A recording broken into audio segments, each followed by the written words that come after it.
ATKT मध्ये झालो या पासन डॅडी बी म्हणाल बास परी तुझ्यासाठी आलो कॉलेजला मला लावला येगळा क्लास वा शेजारी गावाच्या आईच्या भावाच्या लेकीचा झाला त्रास वा आणि येता जाता मला खाता पिता कसा होतोय तुझाच भास आहा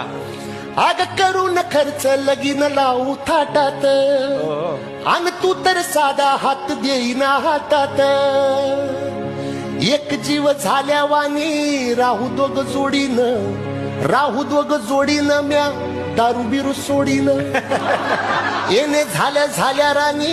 2 गुंठ काढीन वा बँक लोन काढून म्या EMI फेडीन ठेवीन मिठीत साखर वाटीत वाढल माझी शान ठेवून मिठीत साखर वाटीत वाढल माझी शान बेबी ब्रिंग हिट ऑन आलिंगनाला ब्रिंग हिट ऑन आलिंगनाला ब्रिंग हिट ऑन